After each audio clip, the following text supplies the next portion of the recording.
Buongiorno a tutti. Oggi parleremo della Potnia Theron, la signora delle belve.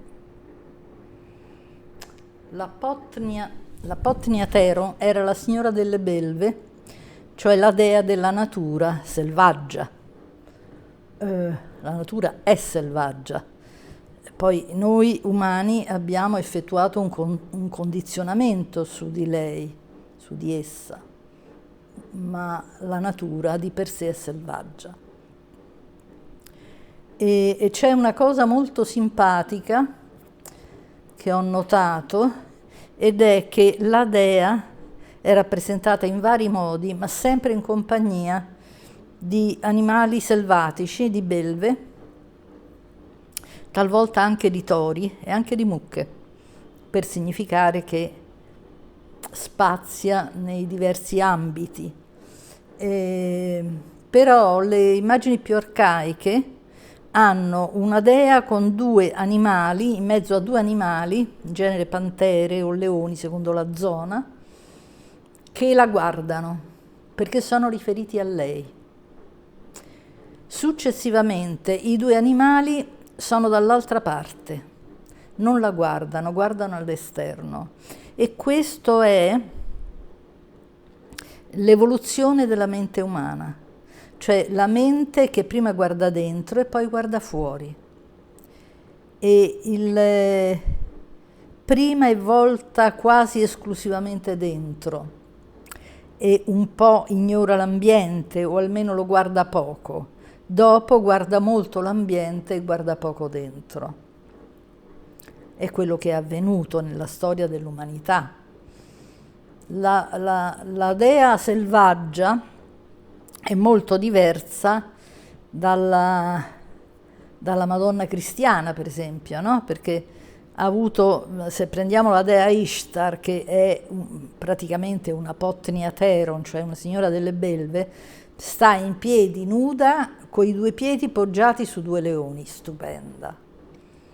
La Madonna tutta coperta, pure col velo, sembra da donna ebrea obbligata a coprirsi col velo, perché altrimenti potrebbe suscitare istinti nei maschi, che vogliono essere liberi nell'istinto sessuale, non attraverso la propria liberazione interiore, ma attraverso la costrizione alla donna, perché loro non sanno contenersi.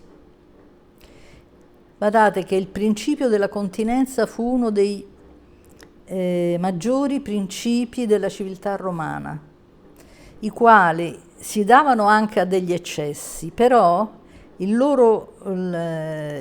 loro morale, la loro virtù riconosciuta da tutti era il principio della continenza, cioè non esagerare nel punire, non esagerare con gli dèi, nell'esaltare gli dèi, perché anche il troppo pius con gli dèi era fanatico e dava fastidio. Non esagerare anche negli amori, no? Cioè quello che ha 2000 amanti, non esagerare nel lusso, eccetera, eccetera. Gli uomini hanno sempre peccato di incontinenza. La ragione per cui hanno peccato di incontinenza nella sessualità ha diverse ragioni, di cui la prima è che il corpo della donna è straordinariamente attrattivo nei confronti del maschio, molto di più di quanto non sia il corpo del maschio nei confronti della donna, perché l'attrazione nell'essere umano è esercitato dalla donna, quella bella che ha le piume colorate, diciamo, o l'equivalente, è la donna, non è l'uomo, per cui Adone o non Adone, la bellezza è di Venere. E questo è un dato di natura che l'uomo vuole ignorare, ma c'è un altro fattore che è più importante e più grave, ed è grave perché l'altro è naturale, ed è che l'uomo attraverso la sessualità, attraverso l'eiaculazione, scarica molte delle sue energie incomprese e quindi non regolamentate, non gestite. Per cui ha bisogno spesso, non tutti, attenzione, ma quando è molto ansioso ha bisogno di fare sesso per scaricare la sua negatività di cui non necessariamente lui è responsabile, perché magari gli hanno fatto del male, eccetera, eccetera. Però funziona così. Oltre a tutto c'è una terza ragione, ed è che la donna è madre per i figli, l'uomo è padre, lapalissiano, che vuol dire che l'importanza del genitore donna è assolutamente superiore all'importanza del genitore maschio, perché chi tiene presso di sé i figli, a parte il partorirli, che è la cosa minore, è la donna, cioè chi li accudisce è la donna, chi si preoccupa è la donna. La donna è portata, in quanto femmina, ad accudire i figli e a operare verso di loro un senso di tenerezza, di accudimento, di protezione molto superiore a quello dell'uomo, con le dovute eccezioni, perché ci sono donne che non amano i figli e non li accudiscono, ci sono padri che lo fanno invece, però sono eccezioni, la maggior parte è così. E l'importanza quindi della madre nell'inconscio, attenzione, quindi non è una cosa consapevole, appartiene alla donna, cioè lei è la più importante, non l'uomo.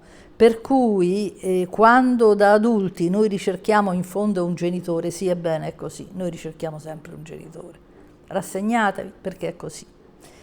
O ricercate un genitore uguale a quello che avete avuto, o ricercate un genitore diverso, assolutamente diverso da quello che avete avuto. Non ci si scolla da questo meccanismo. E bisogna conoscerlo per azzerarlo.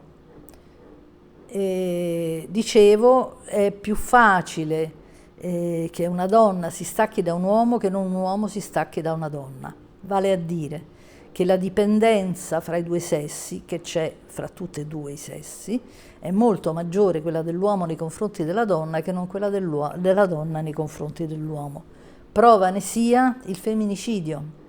Gli uomini uccidono le donne perché non sanno staccarsene, per cui preferiscono uccidere e magari uccidersi, oppure precludersi qualsiasi altro amore, perché poi comunque vanno in galera, ma spesso si suicidano dopo, piuttosto che essere abbandonati dalla moglie.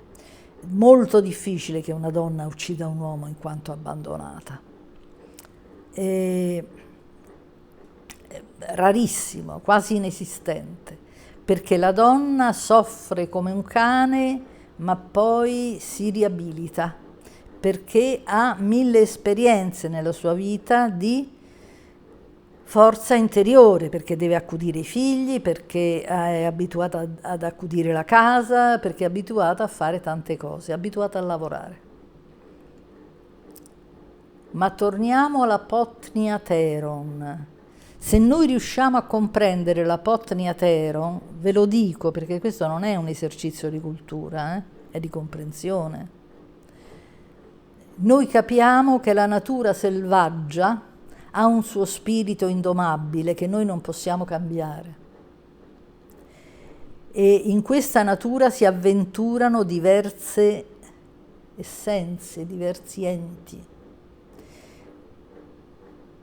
più o meno carini, e c'è una lotta perenne, non direi fra bene e male, direi fra il costruttivo e il distruttivo, che è diverso. E in questa lotta ci sono nature a noi simili, chiedo scusa, nature a noi simili che in qualche modo ci possono venire in aiuto, o l'opposto. Non dico di più perché sennò faccio uscire fuori di cervello qualcuno. Allora, Tenuto conto di questa Potnia Theron, di questa signora delle belve, di questo femminile animale, istintivo, naturale, non sempre pietoso, dobbiamo capire che in qualche modo noi dobbiamo raggiungere la sua essenza. Raggiungere la sua essenza vuol dire vedere la terra com'è, perché la Potnia Theron non è la signora del mondo, è la signora della terra, e la terra è un angolino dell'universo, non è l'universo, attenzione, perché noi siamo veramente poco e la nostra terra è veramente poco. Noi abbiamo bisogno di sentirci importanti per sentirci immortali. In realtà il nostro senso di immortalità che ci è dato dalla mente artefatta ci preclude la consapevolezza dei mondi e ci dà una paura fregata della morte, che è quella che vogliamo evitare. Cioè la mente condizionata che è preposta alla salvezza dalla morte è quella che ci dà una paura fregata della morte, perché lei, la mente condizionata, sa che se noi ci liberiamo lei muore, ma non moriamo noi, muore la mente. Questo superamento della morte, del concetto della morte, cioè attraversamento in realtà, è quello che gli antichi chiamavano l'iniziazione, o la morte iniziatica, o la piccola morte, che viene descritto come delle prove che subiva l'iniziato, rischiando di morire, tutte balle. È un processo interiore naturale che viene quando abbiamo raggiunto il decadimento della maggior parte della mente, neanche tutta, il decadimento della maggior parte della mente, cioè quando la cittadella della mente ha buttato giù un bel numero di pareti. E in questo condizionamento molto forte, e oggi ne parliamo un pochino, è il tema dei genitori e dei figli, perché noi abbiamo basato il nostro Dio su genitori e figli, abbiamo basato la nostra civiltà sul tema genitori e figli. Noi diciamo che la famiglia è la base della nostra società, è vero, ma quale famiglia? Dunque, il matrimonio, si dice, è quell'istituzione per cui chi ci entra vorrebbe uscirne, chi non c'è entrato vorrebbe entrarci. Beh, spesso accade anche con i figli. Chi non li ha si dispera e vorrebbe averli a tutti i costi, chi li ha spesso si pente di averli avuti, anche se spesso non riesce a dirlo. Perché si fanno i figli? Fare i figli non è un atto di altruismo. I figli si fanno, si dice, per istinto. Non è vero, noi abbiamo perso l'istinto, l'abbiamo perso quasi tutto. L'istinto dei figli non ce l'abbiamo proprio.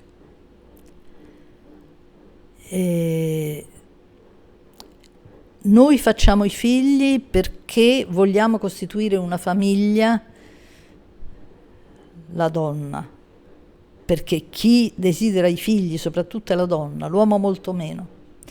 Chi vuole avere i figli, la donna che vuole avere i figli, in genere vuole avere i figli perché desidera avere una famiglia che la ripari dal mondo esterno, cioè avendo timore del mondo esterno, per ragioni inconsce, non coscienti, vuole crearne una che le soddisfi tutte le sue necessità di rapporto umano, e quindi il marito e i figli. Quindi anche se non ha amici al di fuori, c'ha però il marito e c'ha i figli. E l'uomo lo fa perché lo deve fare, perché ci si aspetta questo da lui, altrimenti ne farebbe pure a meno, non della moglie ma dei figli ne farebbe spesso e volentieri a meno. Ripeto, ci sono delle eccezioni che sono splendide, e ci sono, ma sono eccezioni. I genitori sono in genere terrorizzati dall'idea di allevare i figli.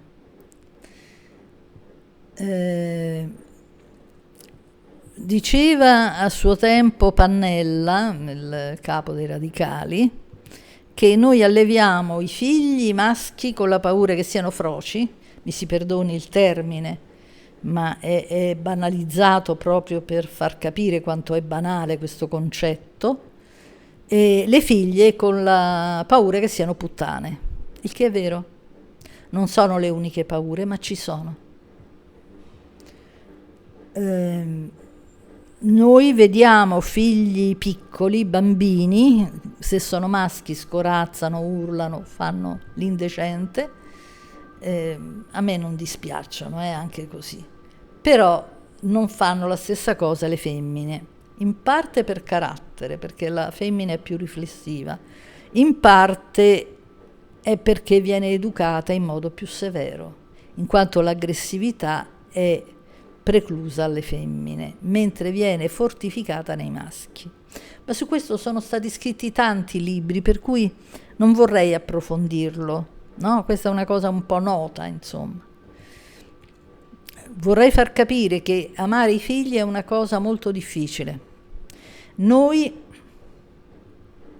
o almeno molti dei genitori, la maggior parte, badano all'educazione dei figli, procurandogli la scuola, i soldi che gli servono, il vestiario, le cure mediche, il cibo, eccetera, eccetera. Ma questo non c'entra niente con l'amore, perché in genere si fa perché si deve fare. Quindi ci possono essere genitori che, pur curandosi dei figli o addirittura assicurandogli un benessere, arrivano magari a comprargli l'appartamento, le cose eccetera, lo fanno perché lo devono fare, perché è il loro dovere che gli è stato trasmesso, ma non perché li amano. Noi, ovvero la maggior parte dei genitori, non sanno nemmeno cosa vuol dire amare i figli. Questo è scandalo, decisamente. Quello che sto dicendo è uno scandalo enorme, ma semplicemente l'umanità in genere non sa amare, diciamocelo. E andiamo a spiegare. Noi abbiamo dei genitori che sono molto severi coi figli, poi parliamo dei genitori che li viziano, che è tutto da vedere sta storiella. Siamo molto severi con i figli e diventiamo dolci quando diventiamo nonni. No? E io dico sempre che noi dovremmo allevare i figli come se noi fossimo i nonni e non i genitori, perché il genitore è ossessionato dal fatto che il figlio gli si ribella, per cui lo deve piegare.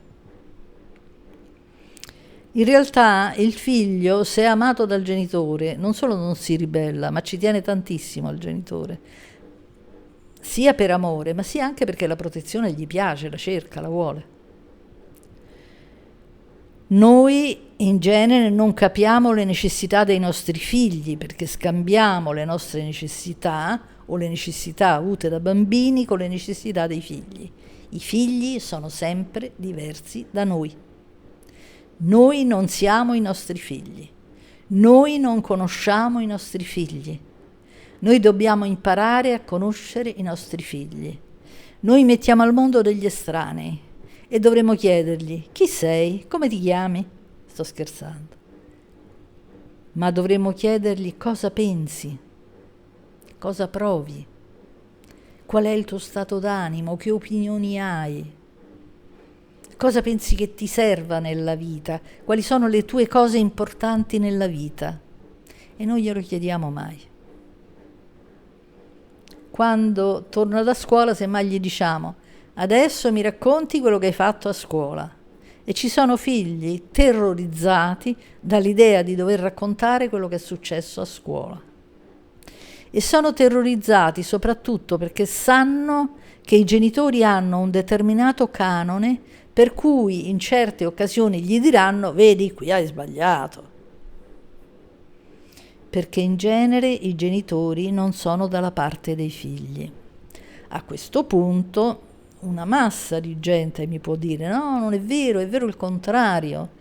Gli insegnanti, i poveri disgraziati, sono spesso tartassati dai genitori che stanno dalla parte dei figli e non accettano le punizioni o i limiti che i professori o i maestri danno ai loro figli.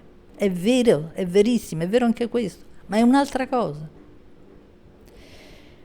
Il genitore che ama i figli non li vizia, non ne ha bisogno. Il bambino amato sente che il genitore lo ama e se chiede qualcosa e il genitore chiede di comprargli qualcosa e il genitore ritiene questo non possibile o non adatto, eccetera, spiega al bambino il perché, no? Gli spiega che ci sono altre necessità, o che lui ha fin troppi giocattoli, eccetera, e il bambino capisce. E se non capisce, gli si fa capire, e se non gli si fa capire, gli si dice di no, senza colpevolizzarlo. Attenzione, perché noi usiamo sempre l'arma della colpevolizzazione. Tu sei colpevole perché me lo chiedi? No. Lui o lei devono poter chiedere la bicicletta, il motorino, la macchina, le bambole, tutto quello che gli pare. Sta a noi decidere. Essendo noi più adulti e quindi più saggi, stabiliamo quello che è opportuno dargli, oppure no. Glielo spieghiamo, dopodiché mettiamo in atto il nostro volere, non il suo, ma senza colpevolizzarlo. Quindi i figli non vanno picchiati, perché è una mancanza di rispetto assoluta, onora il padre e la madre, ma onora i figli, non è mai stato fatto. I figli vanno allevati tenendo conto che sono piccoli e che sono nelle nostre mani, per cui dobbiamo rispettarli e tener conto della loro età e della loro mentalità.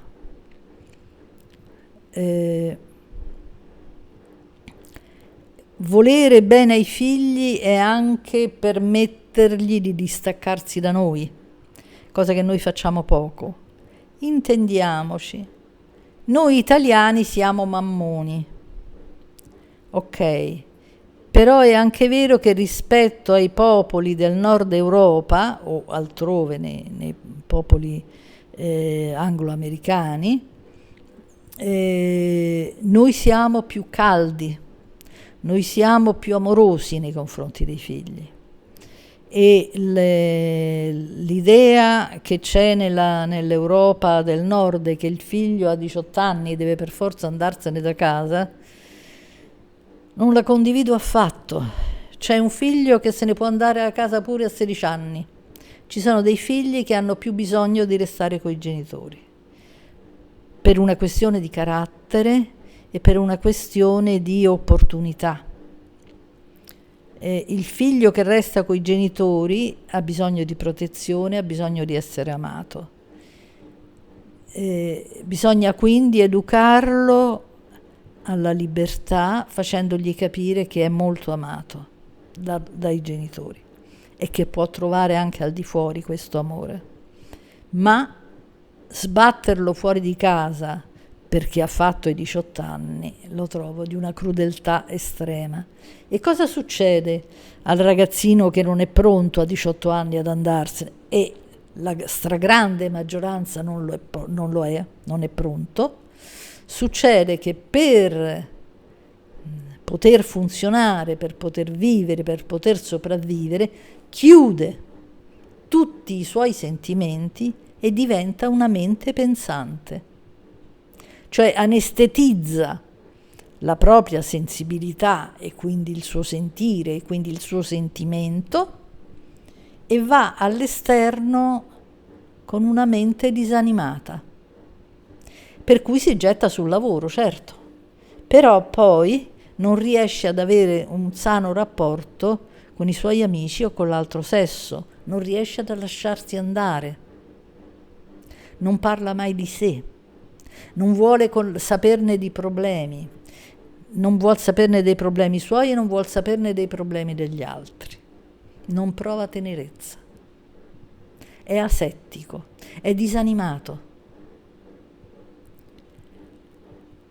E questo fa sì che la sera, specie nel nord Europa, sono tutti infilati nei locali a bere e ubriacarsi. Succede molto meno in Italia, dove ci sono più sentimenti. Per cui rivalutiamo un po' questa cosa. L'indipendenza è una cosa difficilissima da avere. E quelli che se ne vanno a 18 anni non hanno raggiunto l'indipendenza, hanno raggiunto l'anestesia. Quelli che si ritengono indipendenti devono farsi una domanda, e cioè da chi dipendo che non so? Perché nessuno è indipendente. Ci si può diventare attraverso un lungo viaggio interiore. La dipendenza è un condizionamento che da un lato fa soffrire, da un lato però fa crescere, perché se noi dipendiamo noi dobbiamo cercare, per non soffrire, di liberarci e di apprendere tutto ciò che l'esterno ci può dare per questo. Quindi è una doppia arma. I bravi genitori sono rarissimi, i genitori che capiscono i figli sono rarissimi, ma intendiamoci, i genitori sono figli, sono stati figli, poveretti, neanche loro sono stati capiti, per cui è difficile che possano capire, devono capire loro stessi per capire i figli e sono pieni di input.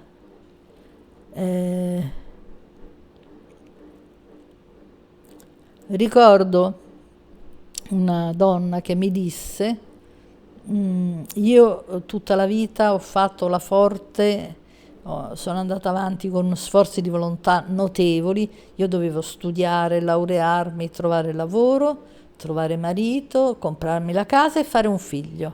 Io ho fatto tutto questo sperando che poi sarei stata bene, sto peggio di prima. Non ci sono schemi sul modo di fare per essere felici. Nonostante tutte le vie comportamentali che insegnano cosa si deve fare in una certa situazione, l'uomo rimane infelice dentro, non viene toccato il dentro, perché l'uomo, per essere felice, sapete di chi ha bisogno? Sì, di essere amato quando è piccolo, eccetera, ma perché? Perché l'essere amato gli consente di amare. Noi non siamo capaci di amare perché non siamo stati amati. Per cui la capacità di amare ce la dobbiamo reinventare. A che ci serve la capacità di amare? Accettare il mondo, accettare gli altri, accettare l'ambiente, altrimenti siamo isolati nel nostro ambiente.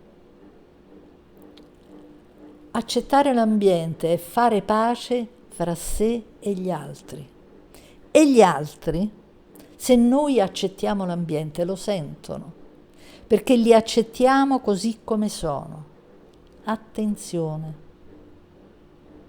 Accettare gli altri non è il termine cattolico del va bene, io ti capisco, io ti tollero, io ti accolgo, eccetera, eccetera. No. E accettare la realtà. Io accetto te come sei, vuol dire io accetto che tu sia intelligente oppure stupido, buono oppure cattivo, scostante o accogliente o quello che sei. Non importa quello che sei, io accetto che tu sia così, poi mi regolo. Noi non accettiamo soprattutto le persone che amiamo, o almeno quelle di cui siamo circondati e di cui abbiamo bisogno, perché quell'amiamo è sempre da mettere fra virgolette. Noi dobbiamo accettare che i nostri genitori, il nostro marito, la nostra moglie, i nostri figli siano come sono. Cioè dobbiamo accettare la loro realtà e non chiedergli ciò che non ci possono dare. Dobbiamo capire e rispettare il loro carattere, facendoci rispettare a nostra volta. Perché se tu sei una persona che tende ad invadere, non mi puoi invadere. Sono affari degli altri se gli altri si lasciano invadere, ma io non te lo consento. Questa è l'accettazione dell'altro.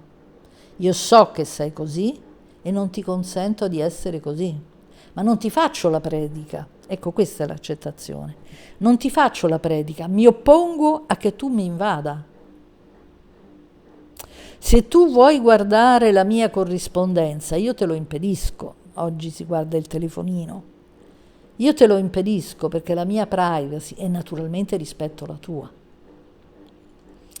Se tu vuoi andare a cena con gli amici, va benissimo e lo trovo anche sano, però devi accettare che anch'io vado a cena con i miei. Perché il marito ha le cene di lavoro, la moglie può avere le cene di lavoro o le cene con amici o con amiche. Cioè ci deve essere una reciprocità, ma non di invadenza reciproca, perché spesso è questo. Essere genitori è difficilissimo, anche perché, diceva un tizio, non ci hanno dato il libretto delle istruzioni, ed è vero. E anche perché noi siamo stati figli e spesso non abbiamo capito i nostri genitori, perché l'usanza più comune della nostra terra è santificare i genitori.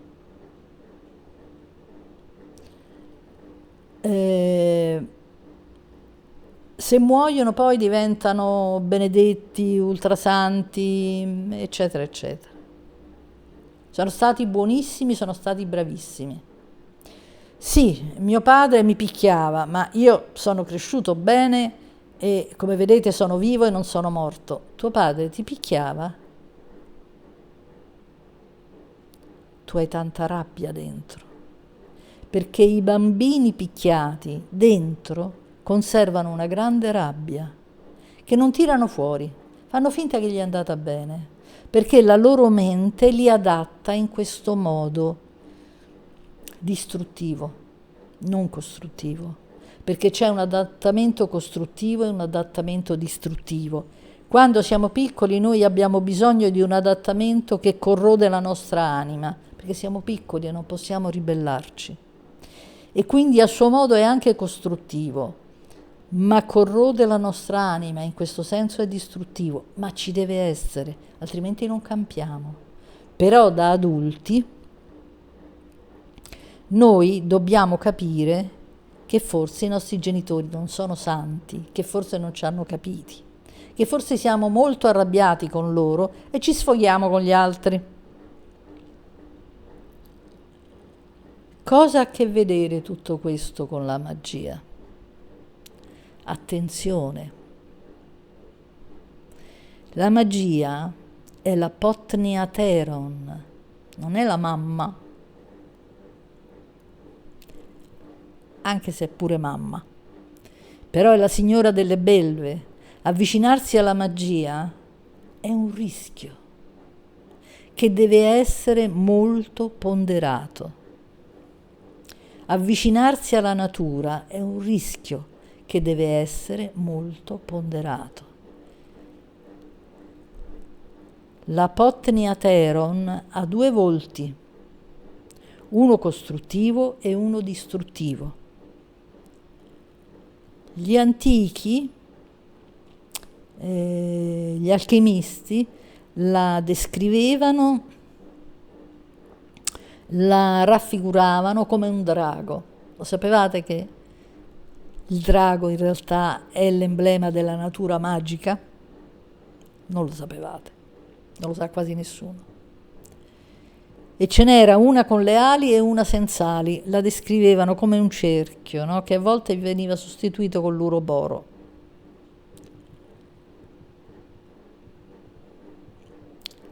La natura con le ali e la natura senza ali, la natura del cielo e la natura della terra.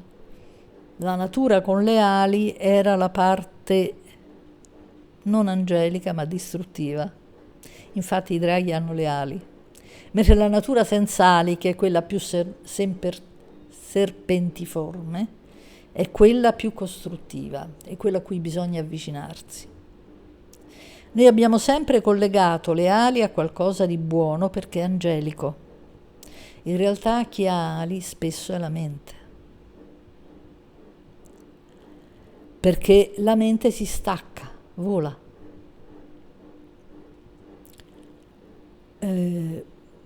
Quando ci avviciniamo alla magia lo dobbiamo fare con grande prudenza e con grande conoscenza, altrimenti rischiamo la neuro, cioè di diventare pazzi.